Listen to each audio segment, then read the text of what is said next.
Edward Jensen was a 65-year-old man whose life ended in a mystery that has continued to puzzle both investigators and those who knew him.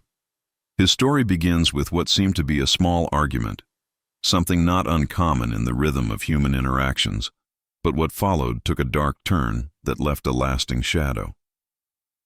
On April 28, 2011, Edward was reported missing. The details leading up to his disappearance are sparse, but the one concrete point that emerged was that he had been involved in a brief argument before vanishing. Arguments come and go in everyday life, but in this case, it appeared to be the trigger that set into motion a series of events culminating in tragedy. What makes this situation so haunting is that nothing about his initial disappearance suggested the fate he would eventually meet, yet 3 months later, his remains were found near the Eel River Bar in Redcrest, California, and the case remains unsolved to this day with the cause of death undetermined. In considering what happened to Edward, one has to think about the time and place where this occurred. Humboldt County in Northern California is an area that carries a reputation for rugged beauty, but also for its share of isolation, secrecy, and occasional danger. The Eel River itself is known for its currents, for the remote patches of wilderness that line its banks, and for the fact that it has been the setting for multiple disappearances and deaths over the years. Redcrest, a small and relatively quiet community along the Avenue of the Giants, is not the sort of place where most would expect an unsolved mystery to linger. Yet for Edward Jensen, that is where his story ended. The discovery of his remains at the river bar raised far more questions than it answered, and those questions are what make his case one of quiet but enduring tragedy. When Edward was reported missing, investigators had to consider a variety of possibilities. At 65, he was not a young man, but there was no immediate indication that he had any serious health issues that might have led to a sudden collapse or wandering away without explanation. The mention of a brief argument added a human dimension, implying that tensions or conflicts could have played a role. The question then became whether Edward left voluntarily to cool off, whether he encountered someone who meant him harm, or whether he simply had the misfortune of an accident in a place where nature itself can be unforgiving. The 3-month gap between his disappearance and the recovery of his remains complicates all of these theories because so much evidence that could have spoken to his fate was lost to time and the elements. The finding of remains near the Eel River invites speculation about drowning, as water can both preserve and destroy evidence depending on circumstances. The river is swift in places, treacherous, and unpredictable, and even experienced locals can be caught off guard by its strength. If Edward accidentally fell in, it is possible that his body was carried along until it came to rest at the bar where it was eventually discovered. However, the absence of a clear determination of cause of death suggests that there was not enough evidence to confirm drowning, leaving the door open to the possibility of foul play. The setting of Redcrest is remote enough that an individual could have been left in that area without immediate detection, which also fuels the uncertainty. Unsolved cases like Edward S. often leave behind circles of people who feel the weight of not knowing. Family members and friends are forced to live with unanswered questions, always wondering whether the man they knew met with violence, misfortune, or something else entirely. The 3-month gap only intensifies that uncertainty because each passing day between his disappearance and discovery would have felt like hope slipping further away.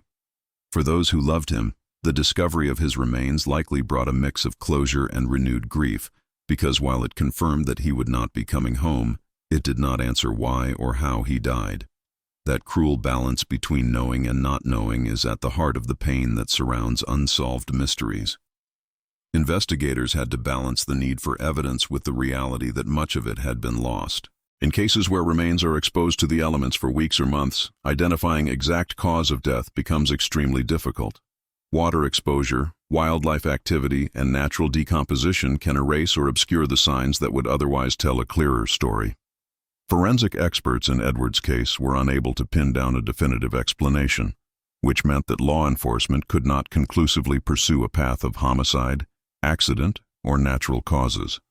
That lack of clarity is why the case remains unsolved, and it highlights the fragile nature of evidence in cases tied to the wilderness. From an analytical standpoint, one cannot ignore the human element. Edward had been in an argument before disappearing. While it was described as brief, it is important to acknowledge that even brief conflicts can escalate, and tempers can lead to unexpected outcomes. Was the argument with someone close to him, a stranger, or an acquaintance? Did he leave in anger, intending to return later? Or did the disagreement put him in a vulnerable position that was exploited by another? These are questions investigators likely explored, but without more detail about who was present during that argument. And what the exact circumstances were, they remain points of speculation rather than solid answers. The environment of Humboldt County must also be considered. This is an area with rugged terrain, deep forests, and waterways that can be both beautiful and dangerous. Disappearances are not entirely uncommon here, and there is a history of missing persons cases that have either remained unsolved or ended in tragedy. The remoteness of the area makes searching for missing people difficult, and the passage of time between disappearance and discovery often means the difference between answers and permanent uncertainty. For Edward Jensen, the discovery of his remains in such an area underscores the possibility that his death was influenced by the challenges of the environment, whether through accident or by someone taking advantage of the isolation. In thinking through scenarios, three main possibilities emerge. The first is that Edward died as a result of an accident, most likely drowning in the Eel River. This explanation would fit with the location of his remains, the reputation of the river, and the absence of obvious evidence of violence. However, the fact that the cause of death could not be determined makes this conclusion tentative rather than certain. The second possibility is that Edward was the victim of foul play. The argument before his disappearance could point toward tension with someone, and the remote discovery site could indicate that his body was left intentionally in a place where it might not be found for some time. The third possibility is that Edward suffered from a sudden medical event, became incapacitated near the river, and ended up in circumstances where nature itself played the role of final arbiter. Each possibility has merit, but none can be confirmed without stronger evidence.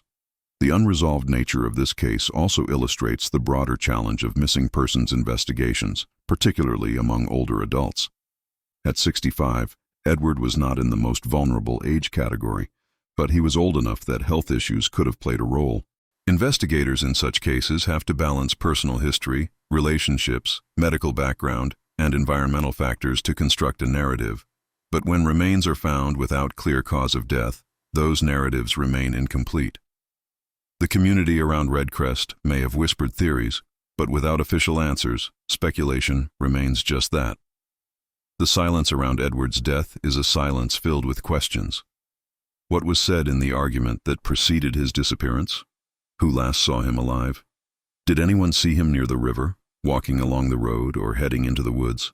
Was there evidence that someone else had been in the area where his remains were found? Did the authorities rule out any suspects, or did they simply run out of leads? These questions linger like echoes around his case, but with each passing year they fade further from the possibility of being answered definitively.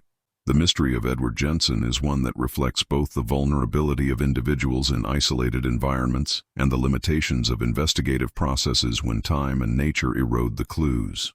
It is a case that underscores the unpredictability of human life, where a brief argument can lead to disappearance and where discovery of remains brings no final explanation. For those who knew Edward, the pain is not only in losing him, but in never knowing exactly how or why. For investigators, the frustration is in the inability to provide closure, to put a name to the cause of death, or to assign accountability if wrongdoing was involved. For the community, it is a reminder that even in small, quiet places, mysteries can unfold that remain unsolved indefinitely. Edward Jensen's disappearance and death form a narrative that remains suspended between accident, foul play, and the mysteries of nature. His story is a testament to how fragile certainty can be when evidence is scarce and time is unrelenting.